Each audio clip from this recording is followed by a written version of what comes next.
নিশ্চয় তোমাদের মধ্যে ওই মানুষ আমি আল্লাহর কাছে বড় দামি, আমি আল্লাহর বড় আপন, যে মানুষের ভিতরে তাকওয়া বেশি, তাকওয়া বেশি। জোরে কোন সুবহানাল্লাহ।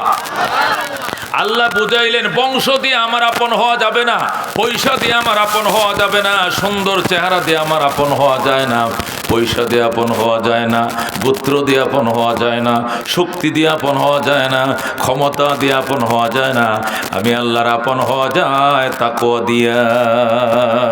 সুবহানাল্লাহ।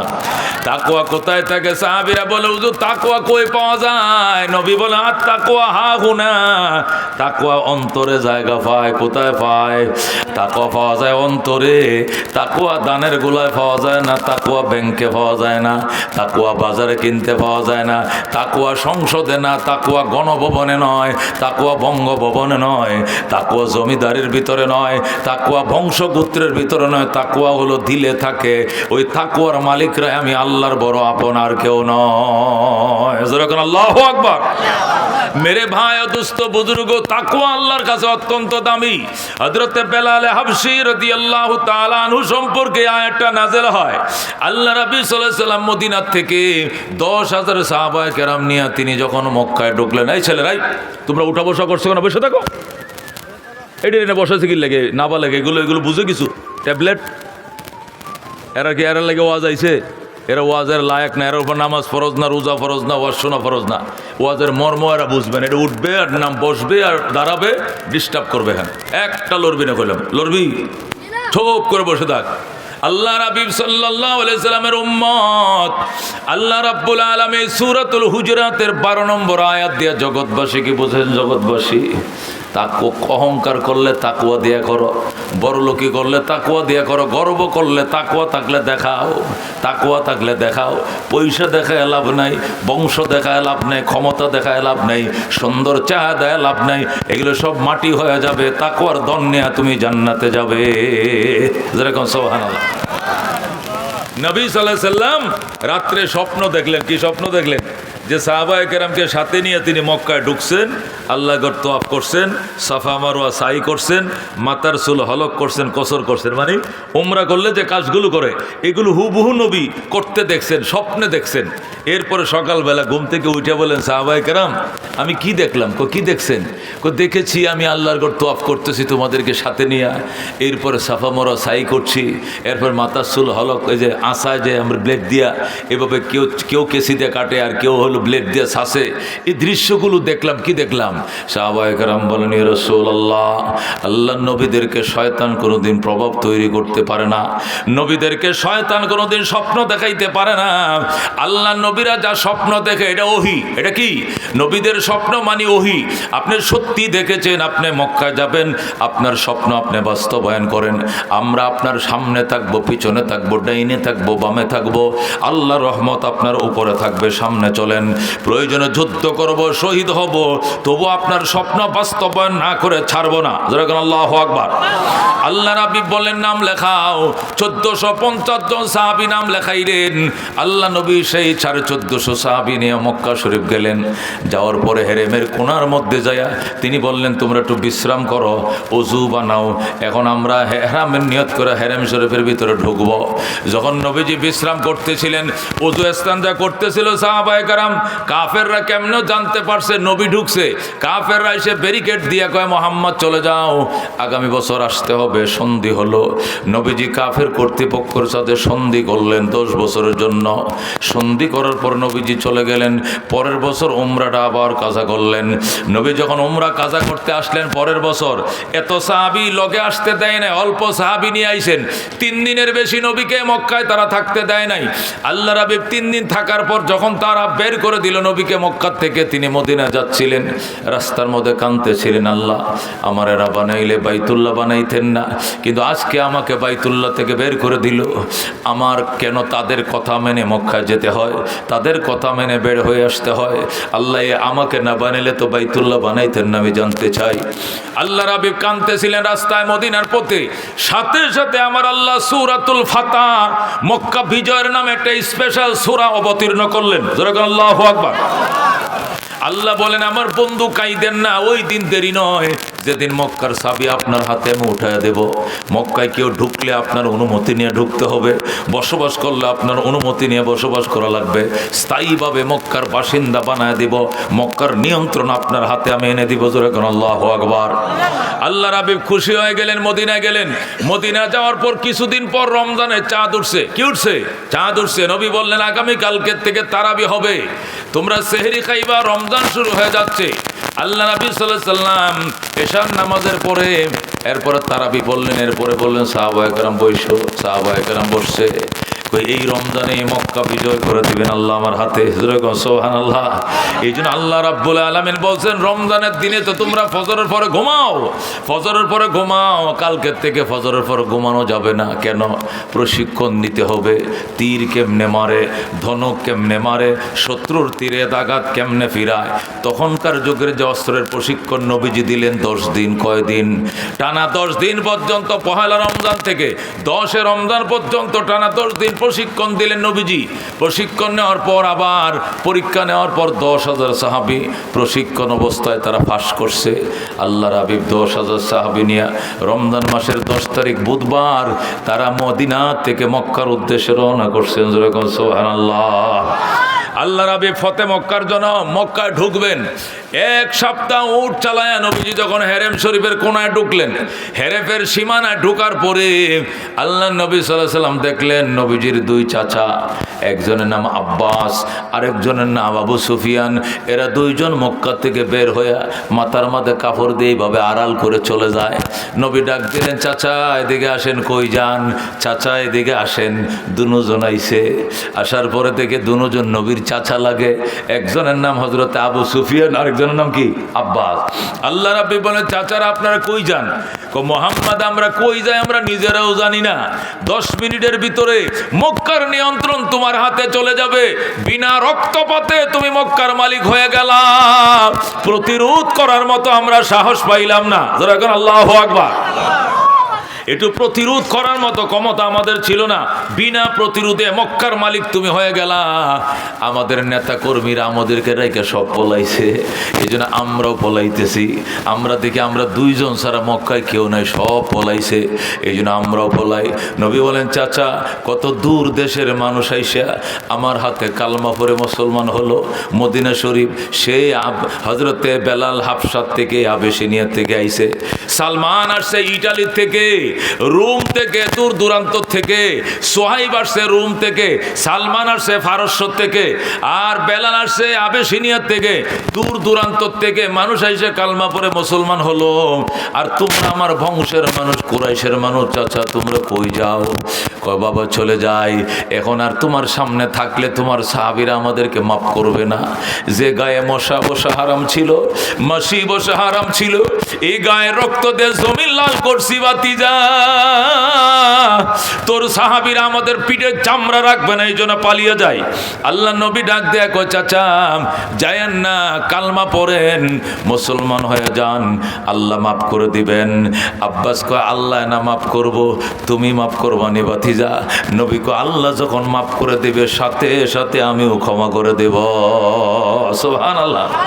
আল্লাহ যখন অভয় দেখাইলেন তখন আব্বাস আর আবু সুফিয়ান আল্লাহর হাবিবের হাতে হাত মিলাই কয়, আশহাদু আল্লাহ ইলাহা ইল্লাল্লাহু ওয়া আশহাদু আন্না মুহাম্মাদান আবদুহু ওয়া রাসূলুহু। কালমা পড়ে মুসলমান হয়ে যায়। সুবহানাল্লাহ। আল্লাহর হাবিব মদিনার থেকে 10,000 সাহাবী নিয়ে আইছেন, আর মক্কার গেটের মধ্যে 2 চাচা পাইছেন। এখন কয়জন হয়েছে? 10,202 জন। 10,000 কয়জন? 2 জন। আল্লাহর হাবিব চাচা আব্বাসকে ডান হাতে নিয়ে, আবু সুফিয়ানকে বাম হাতে নিয়ে আল্লাহর ঘরের দিকে গেলেন। যায় বললেন, চাচা গেট খোলেন, বাইতুল্লাহর গেট খোলেন। আব্বাস বাইতুল্লাহর গেটটা খুলে দিছে। নবী বলেন, এর ভিতরে কি? 360টা দেবতা। নবী বলেন, চাচা এগুলো কি? আব্বাস কে, হুজুর এগুলো ওই সময় পূজা করতাম, যে সময় আল্লাহ কারে কয় চিনতাম না, তৌহিদ কারে কয় বুঝতাম না, শিরিক কারে কয় জানতাম না, তখন এগুলোর ইবাদত করতাম, পূজা করতাম। কিন্তু এখন তো মুসলমান হয়ে গেছি, শুধু অর্ডারের অপেক্ষা দাঁড়ায় আছি। অর্ডার দিবেন, পাউডার বানায় ফেলবো। আল্লাহু আকবার। আল্লাহর হাবিব বলেন তাহলে পড়ো ওয়াকুল জা আল হক ওয়া যাহাকাল বাতিল ইন্নাল বাতিলা কানা যাহুকা। বলেন আল্লাহু আকবার। অর্থ কি? অর্থ কি? ওয়াকুল জা আল হক, হে রাসূল আপনি বলেন সত্য এসে গিয়েছে, ওয়া যাহাকাল বাতিল অন্যায় মাথা নত করেছে, ইন্নাল বাতিলা কানা যাহুকা আর অন্যায় সারা জীবন মাথা নত করেই থাকে। জোরে কোন সুবহানাল্লাহ। এই আয়াতটা নবী বললেন পড়ো আর মূর্তি ভাঙ্গো। নবী পইরা ভাঙ্গা শুরু করছে, সাহাবীরা 10 মিনিটের ভিতরে 360 মূর্তি ভাঙ্গা শেষ। জোরে কোন আল্লাহু আকবার। সব মূর্তি ভেঙ্গে পরিষ্কার। নবী বললেন এই পাউডারগুলো ধুরে ফেলো, আল্লাহর ঘরটা ধো। জমজমের পানি দিয়ে নবী আল্লাহর ঘরটা ধুইলেন, ধোয়ার পরে এবার তালা মারলেন আর বললেন সাহাবায়ে কেরাম তোমরা সাক্ষী, আল্লাহ আপনি সাক্ষী, ফেরেশতারা রে তোমরাও সাক্ষী, এই যে মূর্তি মুক্ত করলাম খোদার ঘর, কিয়ামতের আগে এই ঘরে আর কোনোদিন মূর্তি ঢুকতে পারবে না। আল্লাহু আকবার। আল্লাহ নবী সাল্লাল্লাহু আলাইহি ওয়াসাল্লাম মূর্তি মুক্ত করলেন, পরিষ্কার করলেন আল্লাহর ঘর। এরপরে নবীজি বললেন সাহাবায়ে কেরাম এবার তোমরা বসো। সাহাবীরা বসলো। বসার পরে নবী ভাষণ দিলেন জাতির উদ্দেশ্যে, ও মক্কাবাসী, প্রিয় মাতৃভূমিবাসী, যারা মূর্তি পূজা করেছো আজকে নবীর ডরে মক্কা ছেড়ে পালিয়েছো, পালানোর দরকার নাই, তোমার সবাই বাড়িতে আসো। আমি তোমাদেরকে সাধারণ ক্ষমা ঘোষণা করলাম। যারা কালমা পড়বা, এখন সকাল 8টা বাজে, দুপুর 2টা জোহর পর্যন্ত টাইম দিলাম, এর ভিতরে যাদের নসিবে ঈমান আছে কালমা পড়ে মুসলমান হয়ে যাও, সাধারণ ক্ষমা ঘোষণা করে দিলাম। আল্লাহু আকবার। আর যারা কালমা পড়বা না, তোমরা হেরেম শরীফের 9.5 কিলোমিটার এরিয়ার ভিতরে তোমরা থাকবা না, এরিয়ার বাহিরে অন্য কোথাও আত্মগোপন করো, কারণ হেরেমের ভিতরে যদি কোনো বেঈমান পাওয়া যায় কসুর মতো কাটা হবে, একজন কেউ ছাড়া হবে না। আল্লাহু আকবার। আল্লাহ নবী ভাষণ দিলেন। নবীজি ভাষণ দেওয়ার পর 4 ঘন্টার ভিতরে 4000 কাফের কালমা পড়ে মুসলমান হয়ে যায়। সুবহানাল্লাহ। কয় হাজার? 4000। 18,000-এর মতো কাফের ছিল মক্কায়, তার মধ্যে 4000 মুসলমান, বাকি সবটি পলাইছে। আল্লাহু আকবার। আল্লাহ রাব্বি সাল্লাল্লাহু আলাইহি সাল্লাম মদিনা থেকে নিয়ে আসেন 10,000, আজকে মক্কায় মুসলমান হয়েছে কয় হাজার? 4,000। 10,000 কত? 14,000। এই 14,000 সাহাবায়ে কেরামকে নিয়ে নবীজি মাতাফের মধ্যে বসলেন। মাতাফ মানে যেখানে তওয়াফ করে জায়গাটা, গোল চক্করটার মধ্যে বসলেন। বসে নবীজি হাতিমে কাবার সামনে দাঁড়ায়া আল্লাহ নবী ভাষণ দিলেন। প্রিয় সাহাবায়ে কেরাম, আজকে নবী হইছি কত বছর বলো? সাহাবায়ে কেরাম বলেন হুজুর নবী হইছেন তো প্রায় 21 বছর। নবী হওয়ার পর মক্কায় ছিলাম 13 বছর, মদিনায় থেকে আছি 8 বছর। 13 আর 8 কত হইছে? 21। কোন কত? 21। নবী বলেন 21 বছরে কোনো দিন আমি নবী বাইতুল্লাহ জামাত সহকারে নামাজ আদায় করতে পারি নাই, আজান দিতে দেয় না কাফেররা। আজকে 21 বছর পর আল্লাহর ঘরে আজান হবে, আমার ইমামতিতে জামাত সহকারে নামাজ আদায় করা হবে। সুবহানাল্লাহ। নবী যখন ঘোষণা দিলেন 21 বছর হইছে, কত আজান বাতি হইছে মদিনায়, কিন্তু মক্কায় আজান দিতে দেয় নাই, আল্লাহর ঘরে একামত দিতে দেয় নাই, জামাতে নামাজ পড়তে দেয় নাই। আজকে 21 বছর পর আজান হবে আর আমি নবীর ইমামতিতে জোহরের নামাজ আদায় হবে। আল্লাহু আকবার। সাহাবায়ে কেরাম খুশি, সাহাবায়ে কেরাম বাগ হয়ে গেছে খুশিতে। নবী বললেন সবাই ওযু বানাও, যারা ওযু আছে বসো, আজানের জবাব দাও, আজানকে ভালো পারো। অনেকে হাত বাড়াইছে হুজুর ফারি। আল্লাহ নবী বললেন সাহাবায়ে কেরাম আজানটা কাকে দিয়ে দিলে ভালো হয়? একজনকে হুজুর আবু বকর আজানটা দিলে ভালো হয়, কারণ উনি সর্বপ্রথম মুসলমান সাহাবী। আরেকজনকে হুজুর উমর দিলে ভালো হয়, কারণ উনি আজান দিলে মাটি থরথর করে কাঁপবে, কারণ উনি বলিষ্ঠ কণ্ঠস্বর। কেউ বলে হযরত উসমান আজান দিলে ভালো হয়, উসমানের টাকায় এমন মুসলমান নাই যে খায় নাই, বেঈমানরাও খাইছে। আর কেউ কইতেছে আলীকে দেন আজান দিতে, কারণ বালক কিশোর 7 বছর বয়সে কালমা গ্রহণ করেছে, সে শেরে খোদা, তাকে আজান দিতে দেন। এক একজন এক এক সাহাবীর কথা বলছেন আজানের জন্য। নবী ডাক দেখো সাহাবায়ে কেরাম মনে কিছু নিও না, আজকে মহান বিজয়ের দিনের আজানের ধ্বনি আমার বেলাল ছাড়া অন্য কোনো কণ্ঠে মানাবে না। আল্লাহু আকবার। আজকের আজান আমার বেলালের কণ্ঠে মানাবে। বেলাল তুমি কোথায়? হযরতে বেলাল কালো মানুষটা পিছনে বসে রয়েছে, গো সামনে আহো, সামনে আসো। বেলাল নবীজির সামনে আইছে, পয়গম্বর ফাঁজা মারে ধরছে, বুকের সাথে মিশাইছে, কপালে চুমুকাইছে, নাকের মাথায় চুমুকাইছে। যাও বাবা, আল্লাহর ঘরে ছাদের উপরে উঠো, কাবার ছাদের উপরে ধারায়া তোমার ভাঙ্গা ভাঙ্গা কণ্ঠে আজান লাগায় দাও। জোরে আল্লাহু আকবার। হযরতে বেলাল রাদিয়াল্লাহু তাআলা আনহু বাইতুল্লাহ ছাদের উপরে দাঁড়ায় আজান দিতেছে, আল্লাহু আকবার, আল্লাহু আকবার। যেই মাত্র বেলাল আজান শুরু করছে, বেলালের আজান শুরু হয়েছে, আর হেরেম শরীফের ভিতরে মনে হয় ভূমিকম্প আরম্ভ হয়ে গেছে। জোরে আল্লাহু আকবার। হেরাম শরীফটা চারপাশে প্রায় 9 কিলোমিটার এলাকা। এই 9 কিলোমিটার এলাকার ভিতরে যত কাফেরদের কাঁচা পাকা বাড়ি ঘর ছিল, সমস্ত কাঁচা পাকা বাড়ি ভেঙ্গে ধুমরে মাটির সাথে মিশে যায়। যেরকম আল্লাহু আকবার। একটা ঘর বাড়ি থাকে না, সব ভেঙ্গে মাটির সাথে মিশে যায়, কিন্তু মুসলমানদের একটা ঘর ভাঙ্গে নাই। আল্লাহু আকবার। হযরতে বেলালের আজানের স্পিরিটে যখন বেঈমানদের ঘর বাড়ি ভাঙতেছে হেরেমের ভিতরে, এই দিক দিয়ে বাইতুল্লাহর সামনে যারা বসা, এদের থেকে 2-4 জন মুসলিম যারা আজকে মুসলমান হয়েছে, আজকে এই 2-4 জন মুসলিম বেলালকে নিয়ে একটু বেলালকে নিয়ে বিকটাই শুরু করলো। হায় হায় মোহাম্মদ, তুমি জাত ছিল না, খানদান ছিল না। হায় হায় মোহাম্মদ, তুমি সাদা ছিল না, কালো ছিল না। হায় হায় মোহাম্মদ, তুমি ধনী ছিল না, গরিব ছিল না। হায় রে মোহাম্মদ, তুমি মানিক ছিল না, কৃতদাস ছিল না। তুমি বেলালকে দিয়ে আজান দিলা কেন মোহাম্মদ? ও মোহাম্মদ, বেলাল সে কালো, বেলাল সে গোলাম, বেলাল সে গরিব, বেলাল কসকসা চামড়া কাউয়ার মতো কালো। এই গুরাব দিয়া কাক দিয়া কেন তুমি আজান দিলা? বেলালকে এক পর্যায়ে কাক বলে ফেলছে, কেউ ভিকটাই করে তিরস্কার করে নানান কথা বলছে। সাথে সাথে আমার আল্লাহ এই আয়াত দিয়া জিবরাইলকে তার বন্ধুর কাছে ফাটায়া দেয়। যেরকম সুবহানাল্লাহ। জিবরাইল আইসা কয়, ইয়া রাসূলুল্লাহ, হাবিবাল্লাহ, আপনি যে বেলালকে দিয়ে আজান দিলেন, এই আজানটা আমার আল্লাহ 100% সমর্থন জানাইছে। বলেন আল্লাহু আকবার। ওগো নবীজি, আপনি যে বেলালকে দিয়ে আজান দিলেন, এই আজানটা আল্লাহ রাব্বুল আলামিন 100% সমর্থন করছে। আল্লাহ চাইছিল বেলাল আজান দেখ, কিন্তু বেলালের আজান নিয়ে 2-4 জন কিন্তু এইটা সমালোচনা করছে। এদের দাঁত ভাঙ্গা জবাব দেওয়ার জন্যই আমি এই আয়াত দিয়া আপনার কাছে পাঠাইলাম। এই আয়াতটা সূরাতুল হুজুরাতের 11 নম্বরের পরের আয়াত হিসাবে এটা 12 নম্বর সিরিয়াল পাবে। যেরকম আল্লাহু আকবার। আয়াতের সিরিয়াল এটাও জিবরাইল দিয়ে গেছেন, কোন আয়াত কোন সূরার ভিতরে ঢুকবে, কোন আয়াত নম্বর কত হবে, সিরিয়াল এটা সেটিং কে করছে? আসমানে করছে। যেরকম আল্লাহু আকবার। যখন আয়াত নিয়ে আসছি, আল্লাহ নবী সাল্লাল্লাহু আলাইহি ওয়াসাল্লাম ডাক দেয়া কো, সাহাবায়ে কেরাম, কি সর্বনাশ করলে আমার বেলাল রে, নিয়ে তোরা সমালোচনা করছো। আমার বেলালকে তোমরা চিনো না, আমার কত মহব্বত করে বেলাল। বেলাল যেদিন মুসলমান হলো, বেলাল যেদিন কালমা পড়লো, এটা শোনার সাথে সাথে বেলালের আত্মীয় স্বজন মক্কায় আসছে। সেই আবেশিনিয়া থেকে বেলালের মা আইছে, বাবাই আইছে, আত্মীয় স্বজন আইছে। আইসে কো, মোহাম্মদ, আমাদের বেলাল আমরা নিয়ে যাব। আমাদের বেলাল মুসলমান বানাইছো কেন?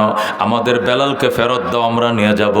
নবী কয়, বেলাল তোর আব্বা এসে, আম্মা এসে, মা বাবার সাথে চলে যা, তবে যে ইমান কলিজায় ঢুকাইছো, ইমান ভুইল না, জান্নাতের গেটে নবীর সাথে দেখা হবে। এরকম সুবহানাল্লাহ। আল্লাহ রাব্বি বলেন, বেলাল তুমি চলে যাও, জান্নাতের গেটে দেখা হবে। ওই সময় বেলাল ডাক দেয়া কয়, ইয়া রাসূলুল্লাহ, ইয়া হাবিবাল্লাহ, আমাকে যাইতে কইেন না নবী গো, আমি আপনাকে না দেখে বাঁচবো না। মারে ডাক দেখো, মা চলে যাও গো, মা চলে যাও গো বাবা, ও আমার ছোট ভাই বোনেরা চলে যা, তোদেরকে না দেখে থাকতে পারবো, কিন্তু নবীকে না দেখে আমি বাঁচবো না। ও গো আল্লাহর হাবিব, আমারে যাইতে কইেন না, আমি যাবো না। আমি আমার বাকি জীবন আপনার কদমের উপরে পড়ে থাকতে চাই। যেরকম আল্লাহু আকবার। আল্লাহর হাবিব কো, সাহাবায়ে কেরাম, আমার বেলাল আমাকে কি পরিমাণ মহাব্বত করত এখান থেকে আন্দাজ করা যায়। এই বেলাল রেদে আজান দিলাম, আল্লাহ আজানকে 100% সমর্থন জানাইছে। এরপরেও কেন রে তোরা এ গোলাম বলে তিরস্কার করলে? আল্লাহর কাছে গোলাম আর মনিবের দাম নাই, আল্লাহর কাছে কালো সাদার ব্যবধান নাই, গোলাম মনিবের ব্যবধান নাই, আল্লাহর কাছে সুন্দর কালোর ব্যবধান নাই, পয়সাওয়ালা গরিবের ব্যবধান নাই, ক্ষমতাবানের ব্যবধান নাই। আল্লাহর কাছে রহমতুল্লাহ, আল্লাহ রাব্বুল আলামিনের কাছে রহমতের বান্দা, আল্লাহ রাব্বুল আলামিনের কাছে পিয়ারা বান্দা, প্রিয়তম বান্দা ওরা যারা তাকওয়ার মালিক। জোরে কোন আল্লাহু আকবার। হে মক্কাবাসী, আমার আল্লাহ বেলালের জন্য আয়াত পাঠাইছে আর বলেছে, ও মক্কাবাসী, বেলালের চামড়াটা দেখছো কালো, দেখছো খসখসা, চেহারাটা দেখছো কালো খসখসা, দেখছো কৃতদাস অন্যের গোলাম, বেলালের কলিজাটা ছেড়ে দেখো নাই? বেলালের কলিজাটা আমি আল্লাহর প্রেমে দুধের চেয়েও সাদা। যেরকম আল্লাহু আকবার। قال رسول الله صلى الله عليه وسلم إن الله لا ينظر إلى صوركم وأموالكم ولكن ينظر إلى قلوبكم وأعمالكم। আল্লাহর হাবিব সাল্লাল্লাহু আলাইহি ওয়াসাল্লাম ইরশাদ করেন, নিশ্চয় আল্লাহ তাআলা, ইন্নাল্লাহ, নিশ্চয় আল্লাহ তাআলা তোমাদের আকৃতির দিকে তাকায় না, তোমাদের সম্পদের দিকে তাকায় না, ওয়ালাকিন ইয়ানজুরু ইলা কুলুবিকুম ওয়া আমালিকুম, আল্লাহ তাকায় তোমাদের আত্মার দিকে, তোমাদের আমলের দিকে, তোমাদের নিয়তের দিকে। যেরকম সুবহানাল্লাহ।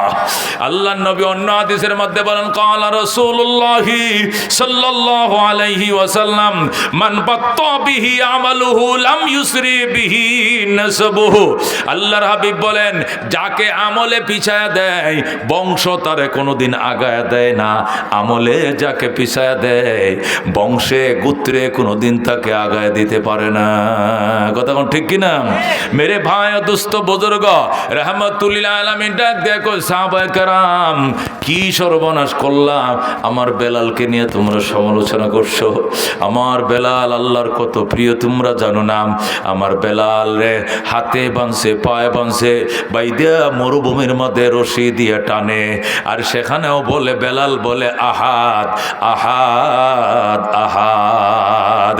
কুত্তার মতো মরুভূমির ভাজা বালু লাগা সাথে সাথে বালুগুলো চামড়াটা ফুরে যায়, এরকম জ্বলন্ত বালুর ভিতরে বেলালকে রশি দিয়ে টানছে। তারপরও বেলাল বলছে আহাদ আহাদ আহাদ।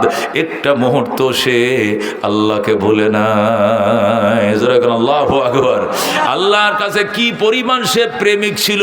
হযরতে রাবিয়া বসরি রাহিমাহুল্লাহ তাআলা নিশি রাত্রে আল্লাহর দরবারে কান্দে, কো আল্লাহ, দিনের বেলায় মনিবের কাজ করি, সারাদিন তার বাচ্চা খুলে রাখি, তার ঘর দুয়ার মুছি, তার রান্না বান্না করি, আমি কাজের বুয়ার কাজগুলো করি, এই জন্য তোমারে ডাকতে সময় পাই না আল্লাহ। তাছাড়া দিনের বেলায় তো কত মানুষ তোমারে ডাকে, ভিড়ের মধ্যে তুমি হয়তো নাও শুনতে পারো, এই জন্য নিরিবিলি রাত্রে তোমাকে আমি ডাকি, আমার কথা শোনো, আমি রাবিয়ার কথা তুমি মনোযোগ দিয়ে শোনো। আয় আল্লাহ, দুনিয়ার মানুষ তোমার জন্য, জান্নাতের জন্য কত কান্দে, জাহান্নাম থেকে বাঁচার জন্য কত কান্দে। আল্লাহ, আমি জান্নাতের জন্য কান্দি না, জাহান্নামের জন্য কান্দি না। আল্লাহ, যারা জান্নাত চায় তাদেরকে জান্নাত দিয়ে দাও, যারা জাহান্নাম থেকে বাঁচতে চায় জাহান্নাম থেকে বাঁচাও। আমি রাবিয়া তোমাকে চাই, আমি আর কাউকে চাই না। জোরে কোন আল্লাহু আকবার। মেরে ভাই ও দোস্ত বুজুর্গ, হযরত রাবিয়া আল্লাহর দরবারে বিলবিলে কেন্দে। আল্লাহর এত মর্যাদা, আল্লাহ রাব্বুল আলামিনের এত সান্নিধ্য অর্জন করেছে, কল্পনাও করা যায় না। অন্যের খরিদা একটা বান্দি ছিলেন, কিন্তু আল্লাহর এত সান্নিধ্য অর্জন করছে তাকওয়া দিয়া। হযরত বেলালকে রশি ধরে টানে, আর বেলাল কয় আহাদ আহাদ। কিরে বেলাল, তুই আহাদ বলা বন্ধ করবি না? কয় না। চাকু দিয়া গলাটা কাইটা ফেলা, তবু আমি আল্লাহর জিকির বলতে পারবো না। জোরে কোন আল্লাহু আকবার। এরপরে উমাইয়া ইহুদির বাচ্চা কর, ঠিক আছে তোমাকে কেমনে শায়েস্তা করা লাগবে আমি জানি। এই জন্য হযরতে বেলাল হাবশী রাদিয়াল্লাহু তাআলা আনহুকে, এ মেরে ভাই দুস্থ বুজুর্গ, জল্লাদ নিয়োগ করছে। সকাল থেকে দুপুর পর্যন্ত একজন পিটাবে, দুপুর থেকে রাত পর্যন্ত আরেকজন পিটাবে। এইভাবে পিটানি অব্যাহত থাকবে যতক্ষণ আহাদ বলা বন্ধ না হবে, এতক্ষণ মারতেই থাকবে। জল্লাদরা একটা মাইরে সারাদিনে ক্লান্ত হয়ে যায়। এরপরে বলছে বস আমি একা পারবো না, দুইজন দেন। এরপরে একজনের সকাল থেকে দুপুর, আরেকজনের দুপুর থেকে বিকাল পর্যন্ত ফিডাইতে ফিডাইতে বেলাল, আল্লাহু আকবার, বেলাল রে ফিডাইতে ফিডাইতে অসুস্থ হয়ে যায়, গায়ে জ্বর আইসা যায় জল্লাদের। কিন্তু হযরতে বেলাল বলে আরো জোরে মারো, যত জোরে মারবা এত এশকের আগুন ধাউ ধাউ করে জ্বলবে। আল্লাহু আকবার। জল্লাদরা কয় বেলাল তোমাকে মারতে মারতে আমরা অসুস্থ হয়ে যাই, তুমি এখন হাসো, তার কারণটা কি? বেলাল কয় এশকের জ্বালা বড় বড় জ্বালা, এই মায়ার আগুন মায়ের খাইলে আরো দাউ দাউ করে জ্বলে, আমি ব্যথা পাই না। জোরে করে আল্লাহু আকবার। মেরে ভাই দোস্ত বুজুর্গ, নবী ডাক দেখো সাহাবায়ে কেরাম, উনি হলেন আমার বেলাল, মায়ের খায় আর আমার দিকে ইশারা করে কয় কি মধু খাওয়াইলি মুরে, কি আগুন জ্বলছে অন্তরে। যেরকম সুবহানাল্লাহ। হ্যাঁ নবী রে, নবী কি মধু খাওয়াইছেন আমারে, আমার আগুন জ্বলে, এটা তো নিবে না। কি মধু খাওয়াইলি মুরে, কি আগুন জ্বলছে অন্তরে, আমার পাগল মনটা রয় না গরে, পাগল মনটা রয় না গরে, কেমনে কই সেই কাহিনী, আয়ের সকল খুদার পাগল কলব কর নোরানি, আয়ের সকল মৌলার পাগল কলব কর নোরানি, যে দেখেছে তার চেহারা সে হয়েছে গৃহহারা। আল্লাহু আকবার। যে দেখেছে তার চেহারা সে হয়েছে গৃহহারা, আমার প্রেমের হাওয়ার জ্বালায় জ্বালায়, প্রেমের হাওয়ার জ্বালায় জ্বালায়, জীবন মরণ হয় ফানি, আয়ের সকল খুদার পাগল কলব কর নোরানি, আয়ের সকল মৌলার পাগল কলব কর নোরানি। জোরে মারহাবা। আল্লাহ নবী ডাক দেখো সাহাবায়ে কেরাম, যখন আমি মেরাজে গিয়েছিলাম আল্লাহ রাব্বুল আলামিন আমাকে জান্নাত ঘুরায় ঘুরায় দেখাইতেছিলেন। হঠাৎ করে একটা সুন্দর বিল্ডিং দেখলাম, এত সুন্দর বিল্ডিং দেখে আমি আবির্ভূত হয়ে গেলাম। আল্লাহ এত সুন্দর দালান, এত সুন্দর প্রাসাদ তুমি কার জন্য বানাইছো? আমি আফসোস করতেছিলাম, হঠাৎ করে দেখি একটা টলফিকার যুবক, চাঁদের মতো সুন্দর তার চেহারা, ওই বিল্ডিং থেকে বের হইয়া সামরার জুতা পাও দেয়া চট্টর চট্টর করে হাইটা যায়। আমি নবীকে সালাম জানাই। যারা এখন আল্লাহু আকবার। আমার আসসালাতু ওয়াসসালামু আলাইকা ইয়া রাসূলুল্লাহ। আমি বললাম ফেরেশতারা রে, এই যুবকটাকে কি যুবক মানুষ নাকি ফেরেশতা? ফেরেশতারা কয় ইয়া রাসূলুল্লাহ উনি ফেরেশতা না, উনি মানুষ। আপনি কি ওনাকে চিনেন না? উনি আপনার আশিক হযরতে বেলাল। জোরে কও সুবহানাল্লাহ। নবী ডাক দেয়া কয় ফেরেশতা রে, আমার বেলালকে আমি মক্কায় রাইখে আইছি, আমার বেলাল তো এখনো মরে নাই। তাছাড়া আমার বেলাল হলো একদম কালো, কুসকুসে কালো। এটা চাঁদের মতো সুন্দর বেলাল জান্নাতে কোত্থেকে আসলো? ফেরেশতারা ডাক দেয় নবী গো, ইসলামের জন্য এমন কোন রিমান্ড নাই যা বেলাল সহ্য করে নাই। এ কঠিন সহ্যের কারণে আল্লাহ বেলালের মাকামটা কত উঁচায় রাখছে, আল্লাহ রাব্বুল আলামিন অ্যাডভান্স আপনাকে দেখায় দিছে। যারা কোন আল্লাহু আকবার। আল্লাহ তাআলা অগ্রিম দেখায়া দিয়েছে বেলালের মর্যাদা মকাম আপনার আল্লাহর কাছে কত বেশি। মেরে ভাই ও দোস্ত বুজুর্গ, নবী বলেন আমার বেলাল যখন সালেন্ডার করে না তখন উমাইয়া ডাক, দেখো বেলাল তোমাকে কেমনে কাবু করা লাগবে, কেমনে সালেন্ডার করা লাগবে এটা আমি জানি। বেলাল কো কেমনে কাবু করবা? উমাইয়া কো আমি পারবো। কো কেমনে? কয় বেলাল রে বলতেছে বেলাল আয়। বেলালকে সামনে নিয়ে বসাইছে, এরপরে কামারের মতো আগুন ধরাইছে, ধরে এত লম্বা একটা ফেরাক আগুনের বাদে ফুরাইছে। ফুরাইতে ফুরাইতে যখন ওই দাও কাশির মতো লাল হয়ে গেছে, বেলালের জিব্বাটা টান দেয়া বের করা এই ফেরাকটা জিব্বার মাঝখানে ঢুকায় দিছে। জোরে কর নাউজুবিল্লাহ। মেরে ভাই দোস্ত বুজুর্গ, এই ফেরাকটার কারণে জিব্বাটা ছিদ্রের ভিতরে ঢুকছে। এরপরও বেলাল আল্লাহর ডাক দেখো আল্লাহ আল্লাহ। চামড়ার জিব্বার মধ্যে ফেরাক লাগাইছে, কলবের জিব্বা এখনো আপনার প্রেমের জিকির করে। জোরে কর সুবহানাল্লাহ। মেরে ভাই দোস্ত বুজুর্গ, হযরত বেলাল হাবশী রাদিয়াল্লাহু তাআলা আনহু যখন আল্লাহর হাবিব সাল্লাল্লাহু আলাইহি সাল্লামের কাছে সংবাদ পাঠাইছে, জিব্বার মাঝে ফেরাক দিয়ে রাস্তার কিনারে শুয়ে রাখছে, মানুষ দলে দলে এসে দেখতেছে আর মুস্কি হাসতেছে আর বলতেছে হায়রে মুসলমানদের তো দুর্দশা। বেলাল ডাক দেখো আপনারা কারা গো? নবীজিকে আমার সালাম কয়েন, নবীকে বললেন আমার জন্য দোয়া করতে, আমি বড় কষ্টে আছি গো। নবীরে আমার সালাম কয়েন। কে যেন নবীরে সালাম দিয়ে দিছি, ইয়া রাসূলুল্লাহ আপনার বেলালের জিব্বার মধ্যে ফেরাক ঢুকাইছে আর বেলাল রাস্তার কিনারে শুয়ে কাঁদতেছে, আপনাকে সালাম দিছে বেলালের জন্য দোয়া করার জন্য। আল্লাহর হাবিব ডাক দেখো আবু বকর আয় বাবা জলদি আয়। মক্কার শিল্পপতি ছিলে রে আবু বকর, সব ইসলামের জন্য খরচ করেছো, তুমি যে অবদান আমার উপর রাখছো এর ঋণ আমি জীবনেও শোধ করতে পারবো না আবু বকর।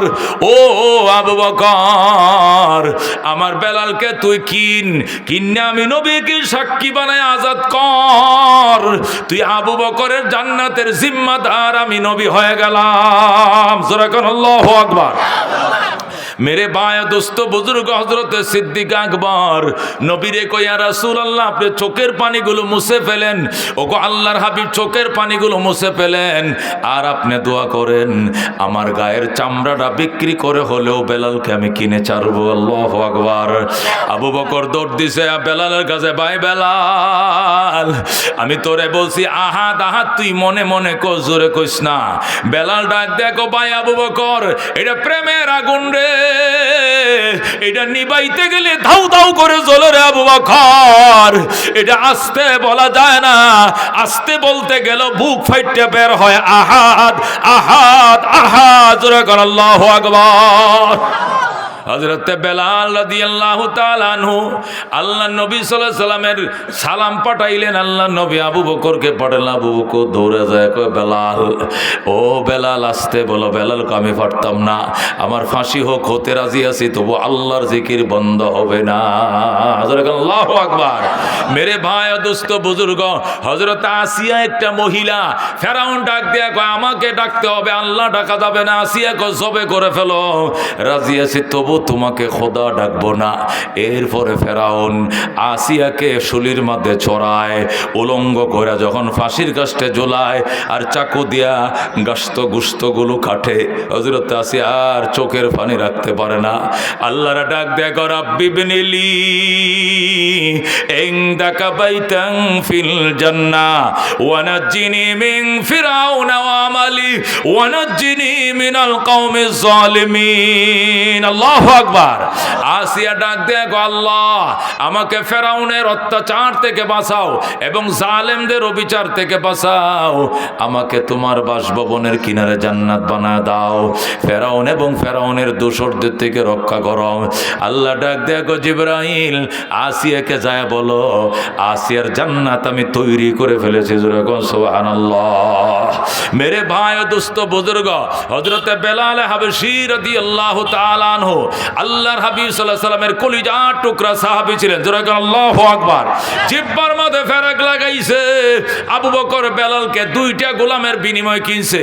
কিনার পরে বলতেছে, বেলাল এখন তো আমি তোমার মনিব হয়ে গেছি, তুমি জিহ্বার ফেরাকটা খুলে ফেলো। বেলাল ডাক দেখো, কইল না কইল না সিদ্দিক কইল না, নবীজিকে না দেখায়া খুলবো না। আল্লাহু আকবার। আবু বকর বহু চেষ্টা করছে জিহ্বার থেকে ফেরাকটা খোলার জন্য, কিন্তু বেলাল খুলতে রাজি হয় নাই। এইভাবে জিহ্বাটা ধরে ধরে নবীর দরবারে গেছে।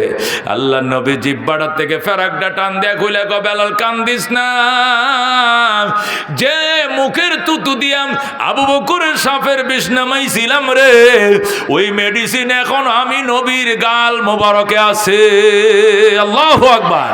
আল্লাহর হাবিব মুখের থেকে থুতু নিয়া বেলালের জিহ্বার ক্ষতের ভিতরে যখন লাগায় দিল, সাথে সাথে রক্তকরণ বন্ধ হয়ে যায়। যেরকম সুবহানাল্লাহ।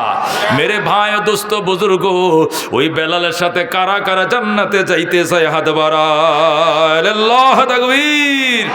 আল কোরআনের আলো, আল হাদিসের আলো। আল্লাহর হাবিব সাল্লাল্লাহু আলাইহি সাল্লামের মদিনা জিয়ারত কার কার মন চায় রে বাজান? মদিনা দেখতে কার মন চায়? মনে বড় আশা ছিল যাব মদিনায়, কাফেলাতে কে যাও তুমি, কে যাবে তোরি অবাই, সঙ্গে নিয়ে যাইও মোরে খানে কৃপা করি, সঙ্গে যদি নালাও মোরে গিয়ে মদিনায়, এই গরিবের সালাম দিও মদিনার বাদশাহ। আল্লাহু আকবার। আল্লাহর হাবিব সাল্লাল্লাহু আলাইহি ওয়াসাল্লাম মদিনা রওজা জিন্দা শুয়ে রয়েছে, সালাম দিবেন আর নবী বলবেন ওয়া আলাইকুমুস সালাম ইয়া উম্মতি। যেরকম সুবহানাল্লাহ। আল্লাহ বারবার যাওয়ার তৌফিক দান করে, যেরকম আমিন। নবীজির ফ্যামিলি মেম্বার 5 জন। কয়জন? কয়জন ফ্যামিলি মেম্বার? কয়জন? 5 জন। 1 নম্বরে নবী, 2 নম্বরে আলী, 3 নম্বরে ফাতেমা, 4 নম্বরে হাসান, 5 নম্বর হুসাইন। কয়জন হয়েছে? নবী, আলী, ফাতেমা, হাসান, হুসাইন। কয়জন? নবীজির ফ্যামিলি মেম্বার 5 জন। এই 5 জন আল্লাহর বন্দার নামে 5টা আল্লাহর বন্দা চাই। এই এতিমখানা গরিব মাদ্রাসায় এই নবীজির ফ্যামিলি মেম্বার 5টার নামে 5টা আল্লাহর বন্দা চাই। 2 বস্তা করে চাউল দিবেন, 2টা বস্তা চাউল, যার মূল্য 50 কেজি। 2টা চাউলের বস্তার দাম 5000 টাকা। একটা বস্তার দাম 2600 টাকা। মোটার চাউল, দামি চাউল তো অনেক দাম, 5000 টাকা এটি লাগতো না। মোটার চাউল আমাদের এই এতিম বাচ্চারা খায়। 2টা চাউলের বস্তা দিবেন নবীজির নামে। প্রথমকে দিবেন, হাতটা বাড়ান ইনশাআল্লাহ। প্রথম একজন বলেন যে হুজুর ইনশাআল্লাহ আমি রমজান মাসে এখন পারবো না, রোজার মাসে আজ থেকে 1 মাস 7 দিন পরে রোজা, 1 মাস 7 দিন পরে রোজা রাখবে। রোজা মুখে নিয়ে আইসা 2টা চাউলের প্যাকেট দিয়ে যাবেন, না হলে টাকা দিয়ে